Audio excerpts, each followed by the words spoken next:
When it comes to the money you spend every day, we have you covered every morning. Making money makes sense. Weekdays on CBS Mornings. When weather turns extreme, CBS News and the Weather Channel bring you virtual weather technology so advanced, so real, you'll have time to get prepared. Feel the forecast. Streaming on CBS News.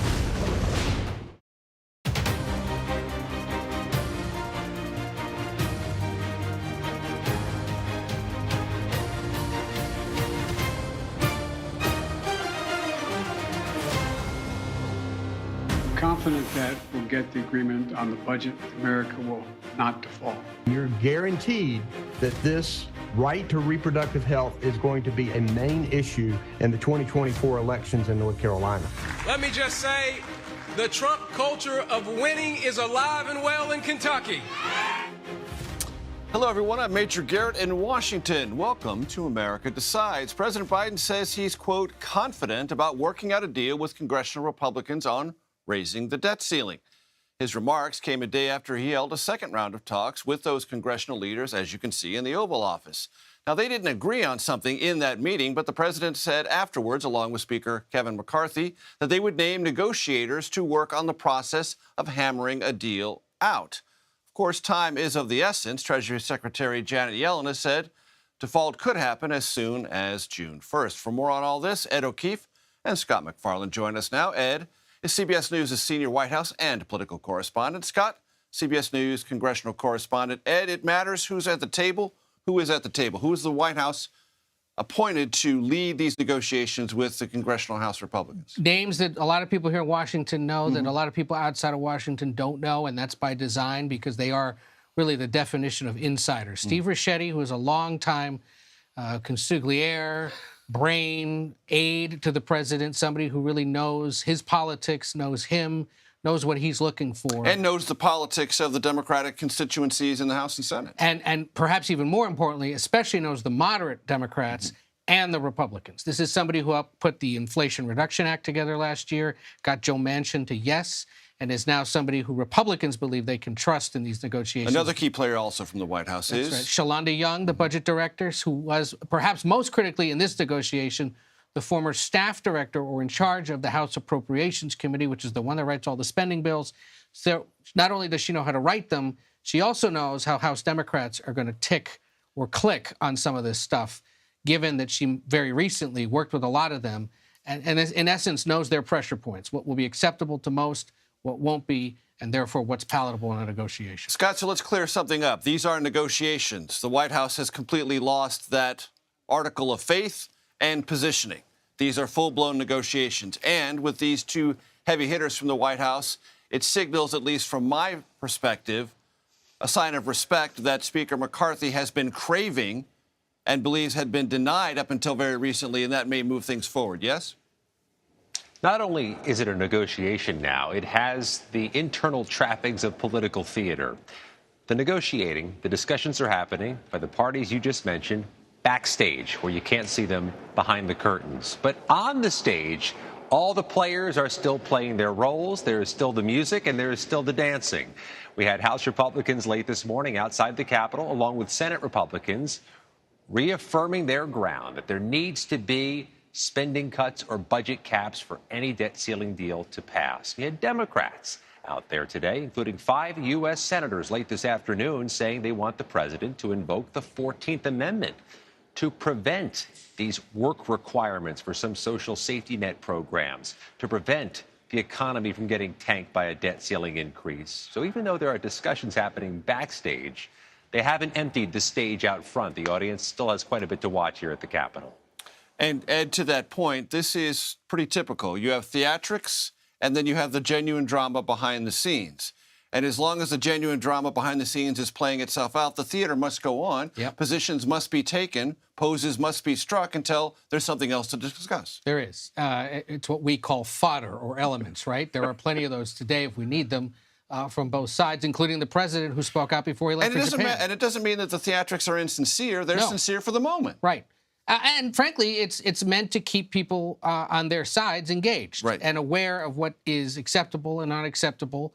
and allows them to needle both sides while there are people in the back room actually sitting and talking, if not singing Kumbaya, at least figuring out how to get to that song. And so what was so encouraging to Republicans is that the president put those two people in the room, the budget director and Steve Ricchetti, to talk to them, because now they realize the president's serious. If he's sending in his most trusted advisor and the woman who's writing the budget and who has worked with House Democrats before, it means those are the people who know how to get a deal.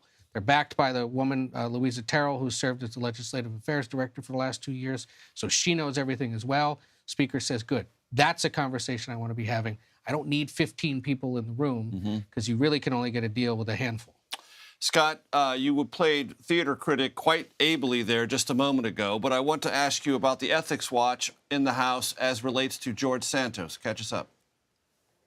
Yeah, there'll be a vote at the dinner hour Washington, D.C. time, set for Wednesday evening, into this measure from House Democrats to require the expulsion of George Santos because of all the scandals and because of the 13 federal criminal charges. There'll be some parliamentary moves to prevent a vote on that actual measure. It would need 2/3 of members of the House to vote for it to expel Santos, but it's a really tricky vote for any number of Republicans. So they are pass blocking for Republicans at the leadership level by instead planning a vote to table that expulsion and instead refer George Santos back to the Ethics Committee of the U.S. House. Again, Republicans are pretty bullish on that. They think they can get a majority and keep this expulsion vote off the House floor. The New York Republicans, Major, who have been unequivocal in their argument that Santos should resign, would appear to be okay with instead referring this back to the Ethics Committee instead of voting for expulsion. That is a temporary win for Kevin McCarthy. He can keep Santos around a bit longer. Santos's vote perhaps has never been more pivotal than on the edge of a debt ceiling crisis. Very true. And Scott McFarland, as you well know, the history on this is expulsion really doesn't occur until there's conviction. He's only been freshly indicted, innocent until proven guilty. And the Ethics Committee also historically is the means by which these matters are at least temporarily set to the side. Ed O'Keefe and Scott McFarland, thank you so very much. For more on the debt ceiling, South Dakota Republican Congressman Dusty Johnson joins us now from Capitol Hill. Congressman, it's good to see you. When you were on the Takeout a couple of weeks ago, we had a long conversation about work requirements. I know they're a priority for you. Are they a must-have in a debt ceiling deal? Meaning if they're not in there, Republicans won't vote for it. Oh, I like to avoid talking about red lines because I think it's so important that we get a deal so that we can avoid default and change the way that this country spends money. So I wouldn't say any one thing is a must-have, but I would tell you the Republican conference highly values work requirements because of the impact they can have in moving people out of poverty.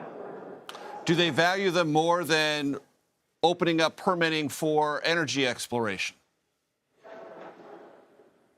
Well, I'm not going to publicly, share our cheat sheet about what things we prioritize more highly than others. Yeah, I would say that clearly the Republicans, listen, they showed their values, their priorities. We passed the limit save grow plan. It's the only plan that has passed any chamber of commerce. Chuck Schumer doesn't have a plan that could pass the Senate. I think negotiations are going to start going better because, as your broadcast mentioned, Ricchetti and Shalanda Young have now been appointed by the president. For 97 days, the president ignored Kevin McCarthy. He refused to negotiate. I wish we had those 97 days back now, but since we've got the adults in the room, I think we're going to start to make some progress. The president said today he's confident a deal can be struck. Do you agree? Are you confident? Well, confidence can be misleading in this town. I mean, is there any place in the world that disappoints us more often than Washington, D.C.? I do think, listen, we can't give up. We've got to stay focused. Default is unacceptable. It would be catastrophic. It's not the only crisis we're facing, though. We're also facing $32 trillion in debt. We have got to get that under control. We're going to get this done. Time is running short, though. And when, as he did last week, the former president of the United States, Donald Trump, describes default as psychological, could be a big deal, could be nothing, I gather you disagree with that. We should not be defaulting. I get it. Candidates are going to talk about these issues differently than the people who are on the wall, who need to deliver a victory for the American people. I forget who said it, but somebody said, you campaign in poetry and you govern in prose. I know prose isn't very catchy. I know it doesn't have the same sex appeal as good poetry. But the reality is, listen, we've got to buckle down. We've got to get this work done. I do wish we had the 97 days back that the president squandered away. But I think in the next 13 days, we're going to deliver good value. I think we're going to have caps on spending, and we need to. I think we're going to put people back to work, and we need to. I think we're going to unlock American energy, and we need to do that, too. Is the discharge petition in the House something you would support and a vehicle to resolve this? The discharge petition is, it's utter balderdash. I think it's political theater. It doesn't even ripen under the rules of the House until June 6th or June 7th. We will already be in default by the time that mechanism even comes to fruition. So anybody who's serious, anybody who is a serious legislator who wants to focus on solving the problem needs to do everything they can to make it clear to the President of the United States and the Speaker that we need to get a deal that changes how Washington, D.C. spends money. I think they're getting closer, but any other tactical discussions outside of a deal between the President and the Speaker are counterproductive. Why is it a good idea to refer the George Santos matter to the Ethics Committee? Number one, I would tell you George Santos is a clown. I wish he wasn't here. He's not a serious legislator. If he went away, it would be perfectly fine by me. But I do think we want to keep an eye to how things have been handled in the past here. That should be a little bit of terra firma if we want the future to be fair because it's based on precedent. We have never kicked people out of Congress just because they've been accused of crimes. The Democrats weren't asking for Senator Menendez to resign after he was accused of felonies. We let these things work. Ultimately, to me, I would be shocked if he wasn't found guilty in a court of law and if he wasn't found liable by the Ethics Committee. When that happens, we will blissfully be rid of George Santos. I know you have votes to catch on the other side of the Capitol. Congressman Dusty Johnson, always a pleasure. Thank you. Thanks for having me. Abortion restrictions are getting stricter in North Carolina. How the Republican-led state legislature overrode the governor's veto and what it could mean for the state in 2024. You are streaming America Decides.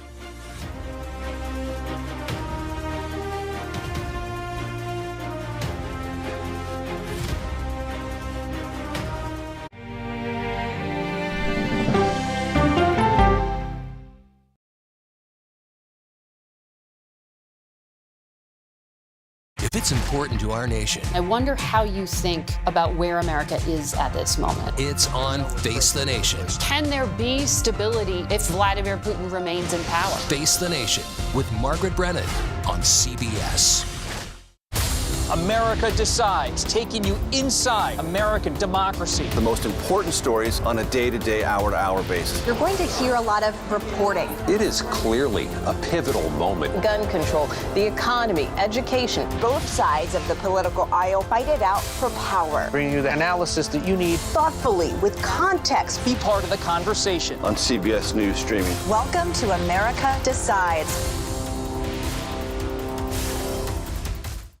An original documentary from CBS reports. I always tell people that Twitter would not be Twitter without Black Twitter. It's just us being in fellowship with each other. And there becomes a conversation you don't want to be left out of. People really started to recognize the power of activism on Twitter. Based on that one tweet, the hashtag #OscarSoWhite was trending around the world. If anything has really powered Black Twitter, it's been humor. If your food ain't right, we're going to tell you about that, too. We tend to create change, create culture and cool. That's how movements happen on Black Twitter and go beyond more than that. Black Twitter, the Twitterverse that changed a generation. Now streaming on the free CBS News app. When weather turns extreme. The threat of severe weather and dangerous tornadoes is expected to last. CBS News and the Weather Channel bringing virtual weather technology so advanced, so real. Let's bring in our partners at the Weather Channel. Now 6 feet of water, imagine that. Cars that can act like battery lamps. These hyper-realistic simulations show you what the weather will look and feel like before it happens. Feel the forecast, streaming on CBS News. An original documentary from CBS reports. The carnage in our nation's schools has become painfully repetitive. Now one more child! School shootings have parents fighting mad. I promised my daughter I was going to fight. It was going to keep on happening. And teachers taking lessons in how to fight back. This is an exercise. We approach it as it's you or them. It shouldn't have to be your teacher's job to protect your life. But will the battle over gun control, People are afraid that they're going to lose their gun rights altogether. be the hardest lesson of all? The exercise, you're having to shoot at an adult. Are you prepared to have to kill one of your students? Guns in the Classroom, now streaming on the free CBS News app. Everybody wakes up in the morning and they are pelted with alerts that frighten them, news that agitates them. With this show, we have the time to explain what's going on. Here's a deeper understanding of what's happening. Prime Time with John Dickerson. Stream on the free CBS News app. North Carolina's Republican-led legislature has now banned most abortions after 12 weeks of pregnancy. This happened after state lawmakers voting along party lines Tuesday overrode Democratic Governor Roy Cooper's veto of underlying legislation. What that means is now just 2 states in this surrounding region offer relatively unrestricted access to abortion services. Meanwhile, a federal appeals court today heard arguments in a dispute over the abortion pill mifepristone. The outcome of that case could impact availability to the drug nationwide. For more on this, CBS News' political correspondent Caitlin Huey-Burns joins us now from North Carolina. Caitlin, I want to play for you some sound earlier today from Governor Cooper on what the legislature did. Let's take a quick listen. The majority of the people of North Carolina don't want right-wing politicians in the exam room with women and their doctors. And they are mad that this has now become law, particularly women who feel like that they have been slapped in the face in a surprise move, sneaky move by this legislature. Caitlin, what was sneaky about this move? It was a veto override. It was in full public view, was it not? It was. What Democrats have taken objection to is when the bill originally passed. It did so in 42 hours, very quickly. Republicans wanted to move on it.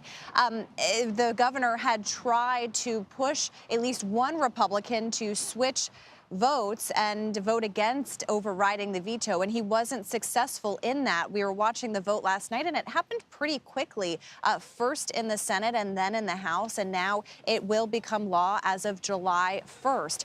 But we know that this is an issue that has implications beyond North Carolina, because North Carolina had become kind of a central point of abortion access in the South, with most neighboring states either banning or restricting the procedure very severely.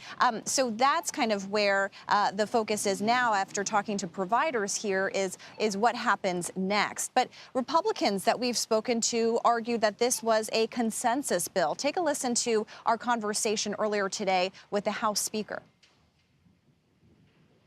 North Carolina had been a key access point for abortions in the South. Was your hope that that dynamic would change? So I certainly do not want to see us being a destination for that. I think we have enough health care challenges in North Carolina taking care of our own citizens where we don't need to be getting spillover from other states unless folks are just here otherwise. So he was acknowledging that they don't want North Carolina to kind of have that status as an abortion access haven. On the other hand, he was arguing that there are exceptions included in this legislation. But as we've been talking about, this is an issue that has become a national one on the presidential campaign stage as the Republicans are trying to figure out how to talk about this issue, knowing that it is something proven to have galvanized Democratic voters and independents.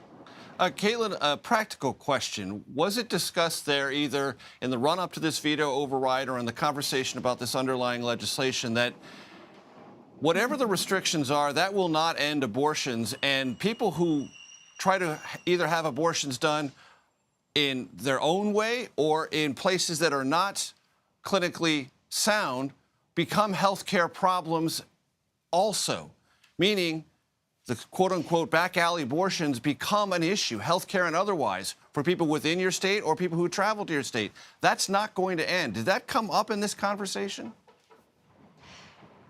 It came up in the conversation that I had with a provider who we spoke to last year when she was seeing a huge surge in patients from out of states coming to her clinic here in Raleigh. We talked to her again earlier today, and she said that that was her top concern, what this does in terms of care. And she was very concerned of the burden that this would place on hospitals. And so that is something that she wanted lawmakers to consider. Coming to us from Raleigh, North Carolina, Caitlin Huey-Burns. Thank you so very much. Ahead, Donald Trump says Ron DeSantis, well, his magic is gone. The former president gloated after his endorsed candidate for Kentucky's governor race defeated DeSantis' choice in Tuesday's Republican primary.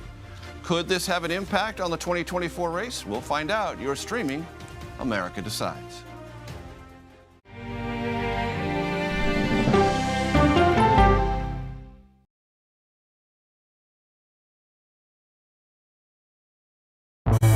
An original documentary from CBS reports. Controversial Congressman George Santos. Why won't you answer our questions? How did he manage to get elected? Thank you very much, and God bless you, and God bless the USA. George Santos' campaign was a campaign of deceit, lies, fabrication. And who is he, really?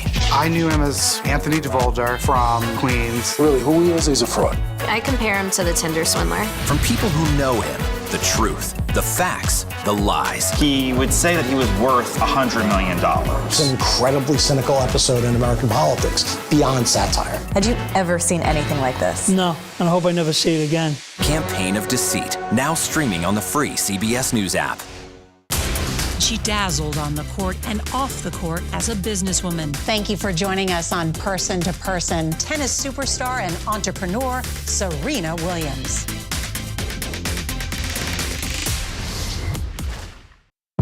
An original CBS Reports documentary. I asked my students, what are we going to do about racism in the United States? The backlash over teaching about racism in American schools. I don't think it has any place in the classroom. We can either pretend and say, no, we're not racist and we're all great people, or we can actually start to do the really, really hard work of addressing it. How did you lose your job? I made the statement that white privilege is a fact. Is it helping diversity and inclusion? When you bring in different people's stories and experience, it enriches education. If you don't talk about something, it doesn't go away. Or driving us further apart?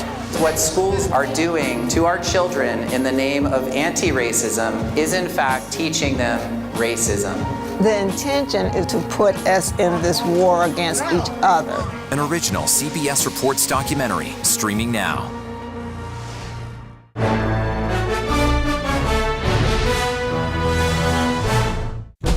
An original CBS Reports documentary. I was entitled to equal pay for equal work under the law. Does the Supreme Court's power need to be checked? 9 Supreme Court justices, 5 of them said no, she's not entitled. That's not right.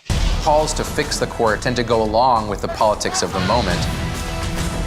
Republican-appointed justices have all tended to go in one direction, with the Democratic-appointed justices tending to go in another. Even though it's only 9 justices, it takes 5 of them to make the law of the land. Does it have political impact? True. Political intent? Probably not true.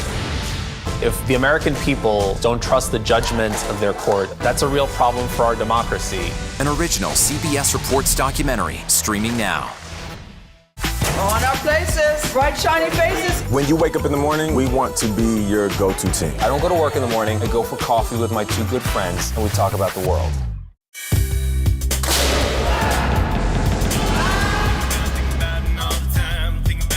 Everybody wakes up in the morning and they are pelted with alerts that frighten them, news that agitates them. With this show, we have the time to explain what's going on. What are the big sets of questions for China and its ambitions? Here's a deeper understanding of what's happening. Prime Time with John Dickerson. Stream on the free CBS News app.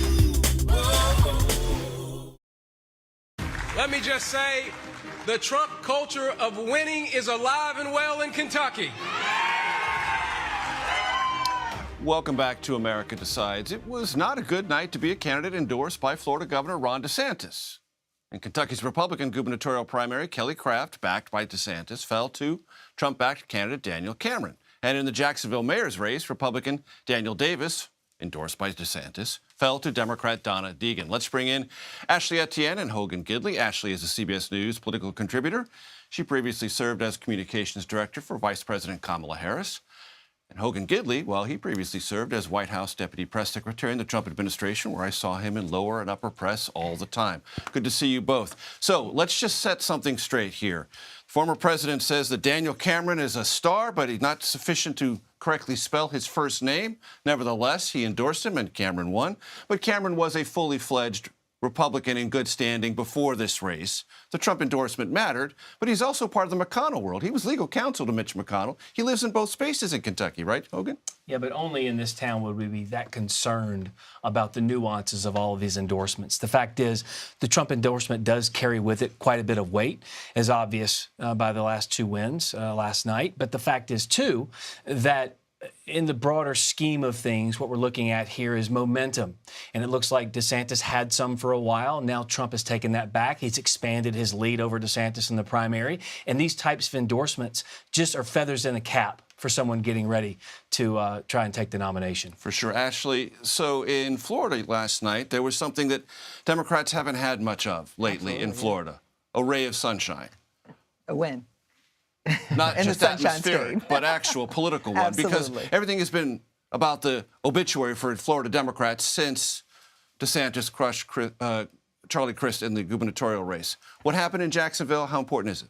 Oh, I mean, the win is phenomenal in Jacksonville for the Democratic Party. I mean, it really, to your point, gives us a ray of sunshine and a hope that we can actually play in the state. I met with the president's campaign leaders, many of them I worked with on the last campaign, and they made a point to me, which is there is this narrative that Democrats are running away from Florida. And the reality is they're going to double down in Florida in this next cycle. So I think Jacksonville, the win in Jacksonville, creates a lot of momentum and encouragement that is the right strategy. So President Biden and the team is going to double down in Florida. They're not walking away from Florida. And again, this race just gives us some great hope. So I want you to look at some video from yesterday at the Oval Office. The vice president was in the meeting with the congressional leaders on the debt ceiling. Explain to us, Ashley, the vice president's role in the re-election and how the White House is reintroducing or reimagining that.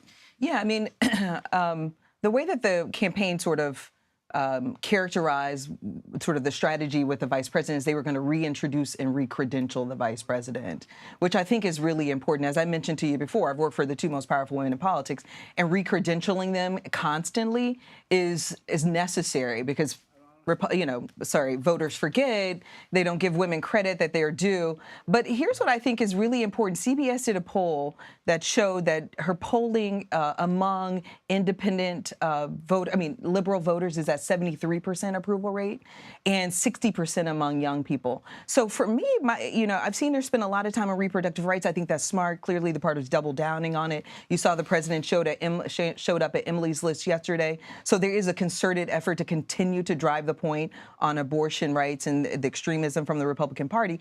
But I think that they need to strategically utilize her more effectively with liberals and young voters. That clearly is her sweet spot. And it's also shores up the president's negatives, Biden's negatives among young people and among liberal Democrats. So I think that's how that would be my advice to them about thinking about how to more effectively utilize her to shore up the president's Well, we know they watch this show, so I'm sure you got right to them. Hogan, this seems to be like coming up the next 4 weeks, a pretty important month for the Republican conversation about who the nominee is going to be in 2024. Mike Pence is going to make a decision. Every indication is he's getting in. Yep. Ron DeSantis is going to make a decision. Every indication is he's in and in with both feet. We may hear from John Sununu, whether or not that's indicative of something important or not, we don't know. Chris Christie will hear from. And Tim Scott is clearly going to get in. So 3 will definitely get in. It could be as high as 5, and we'll know that in the next 4 weeks. Sure. Sum up what's heading for Republican primary and caucus voters in the next 4 weeks. Well, I'm going to quote someone on your show that probably has never been quoted before, and that is the great philosopher, the nature boy, Ric Flair, the 16-time World Wrestling Federation champion, who said, and I quote, "To be the man, you got to beat the man." And right now in Republican politics, Donald Trump is the man. And if he continues to focus on the America First policies that gave him record-setting success and record-setting time for all demographics in this country, I think he's going to be in a really good spot. Someone like Tim Scott is a very interesting character. Obviously, he was my senator. I'm from South Carolina. I know him really well. If the race were held today, most people in the state tell me he'd finish somewhere around 4th. Nikki would be behind him because he just ran a race and he has an apparatus. People like him. He's funny. He's good on the stump. He has good policies. Trump?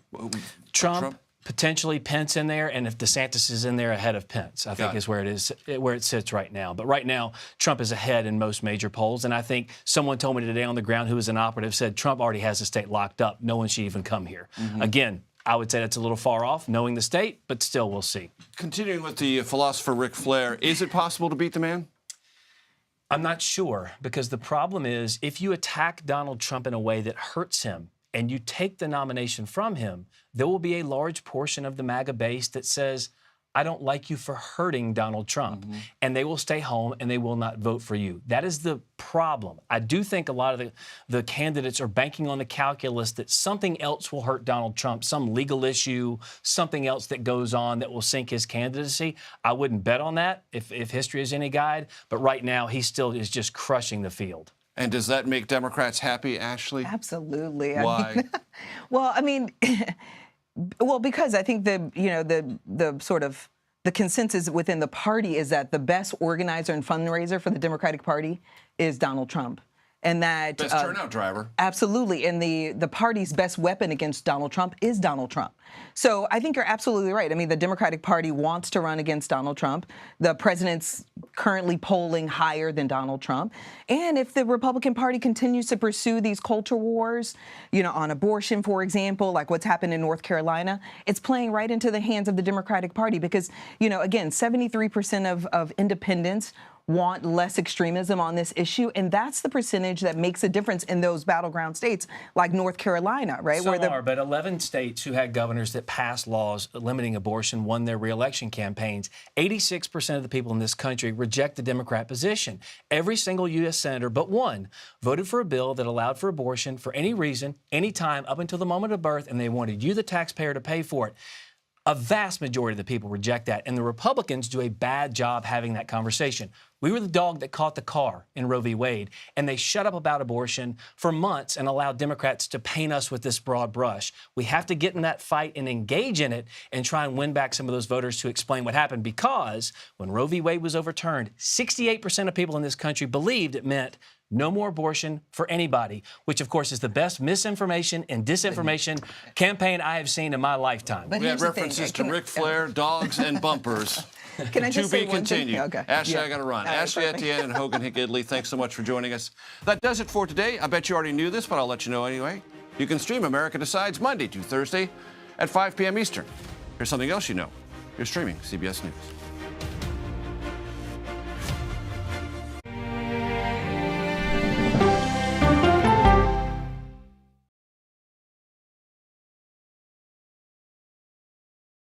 It's a history-making meeting. 4 extraordinary women who are all 4-star generals and admirals. How did you deal with being discriminated against? I just worked harder. The future of an ever-evolving U.S. military when we go person to person.